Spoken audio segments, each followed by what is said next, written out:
Your GPS rerouted you 3 times last week because of a single closed lane. You've gotten lost in a parking garage that has exactly 4 floors and a sign on every wall. You own a watch that knows your heart rate, your sleep cycle, and your exact location down to the meter. And you still manage to walk in a circle outside a restaurant for 10 minutes because the little blue dot looked confused. Now picture an ocean covering roughly a third of the entire surface of the planet. Scattered across it are islands so small that some of them are harder to spot from a boat than a parked car is from space. No GPS, no compass, no paper map, because there was nothing to draw one from yet. And about 1,000 years ago, a group of people sailed out into that ocean on purpose, in a canoe made of wood and rope, looking for land they had never seen, using nothing but the sky, the water, and their own bodies. And they found it, repeatedly, across thousands of kilometers. We're going to find out exactly how. Because for most of the 20th century, the people who study this for a living flatly refused to believe it was possible on purpose. Here's the academic fight nobody outside the field really knows happened. For decades, the dominant theory in Western anthropology was that the settlement of the Pacific Islands was basically an accident. Canoes got blown off course, drifted for weeks, and occasionally washed up somewhere with land on it. This was called the accidental drift theory, and it was taken seriously enough to be taught as fact.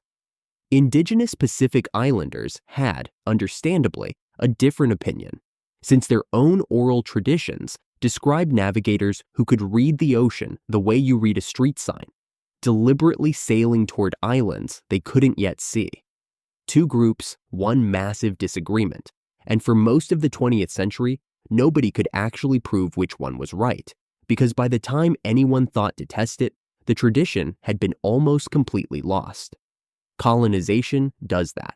It doesn't just take land, it takes knowledge nobody bothered writing down, because it was never supposed to need writing down.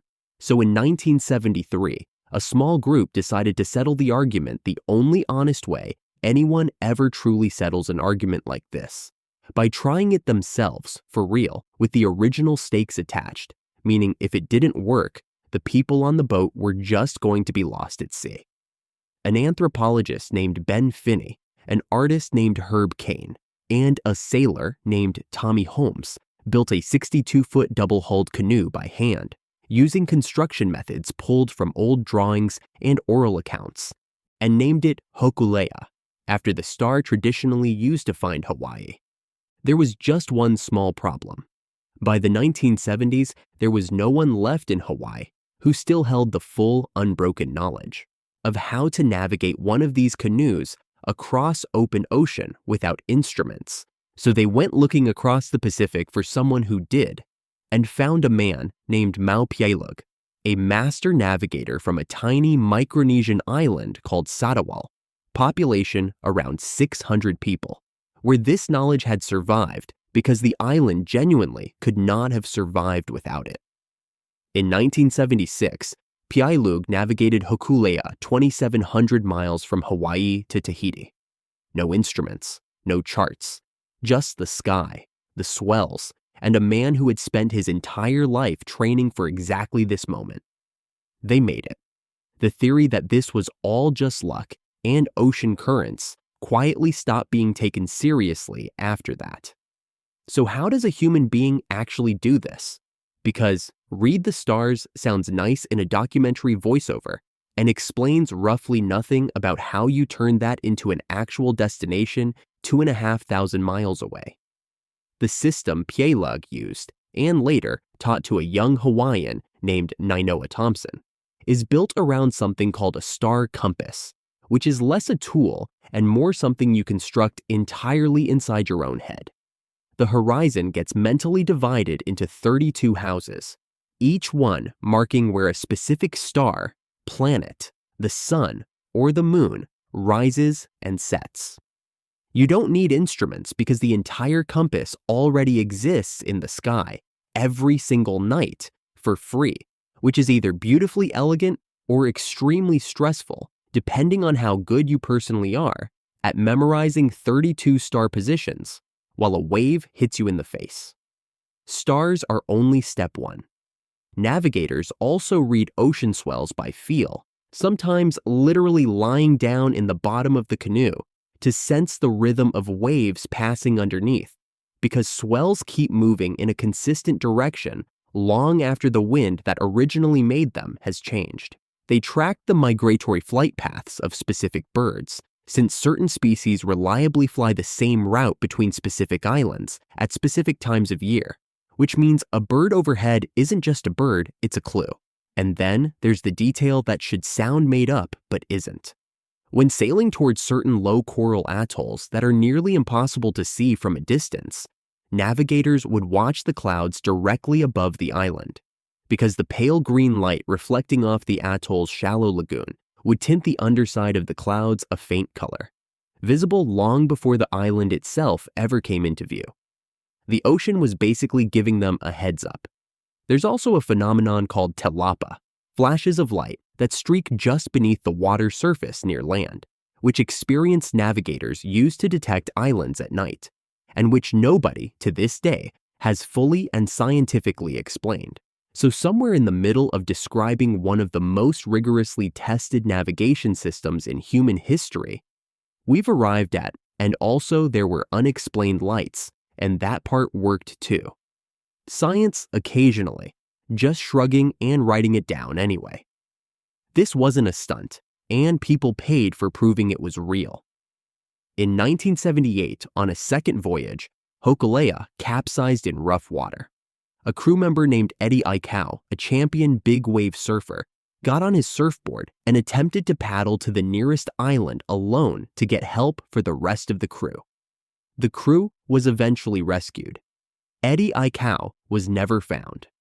The ocean that ancient navigators had spent 1,000 years learning to read closely enough to survive is still occasionally completely unforgiving of a single miscalculation, no matter how skilled or brave the person reading it happens to be. Piailug went on to train Nainoa Thompson directly, spending months teaching him to feel ocean swells in tide pools and to memorize the sky star by star, specifically in Piailug's own words, because he did not want Thompson to die out there guessing. Thompson became the first Hawaiian in generations to wayfind a canoe across open ocean without instruments, and then spent the following decades training a new generation of navigators, so the knowledge would never again come within one lifetime of disappearing completely. It's worth being precise here, because the credit matters. The unbroken knowledge that made all of this possible came from Micronesia, from a small island most people will never otherwise hear of, kept alive specifically because Satawal had no margin for error and no excuse to ever let it lapse. Since 1976, voyaging canoes built and navigated this same way have sailed to Tahiti, to Rapa Nui, to New Zealand, and in 2023, a new crew set out on a circumnavigation of the entire Pacific that is still ongoing today, using the exact star compass Piailug once drew in the sand for a teenager 50 years earlier. The knowledge that academics spent decades insisting could not have been real is now actively being taught in schools, on the basis that it was never myth to begin with. It was just specific, unwritten, and almost lost. And somewhere right now, someone with a satellite constellation directly overhead, a phone that knows their elevation to the meter, and a calm voice telling them exactly where to turn, is still going to miss their own freeway exit because they were looking at the screen instead of the road. No judgment, genuinely. It's just worth sitting with the fact that the most advanced navigation system most of us will ever personally use is sitting in our pocket, and the most advanced navigation system ever actually proven to cross an ocean was held entirely inside one man's memory. So here's my real question for the comments. If everything you'd ever learned about navigating the world disappeared overnight, no GPS, no maps, nothing, do you think you'd actually find your way anywhere? Or are we all just one dead phone battery away from being completely, hilariously lost? Tell me honestly, I'll be reading every answer. If this is the kind of history that should have been the headline instead of a footnote, subscribe. Because next week I'm covering the other side of human exploration, what happened to the civilizations that vanished instead of surviving. Hit subscribe so you don't miss it, and I'll see you in the next one.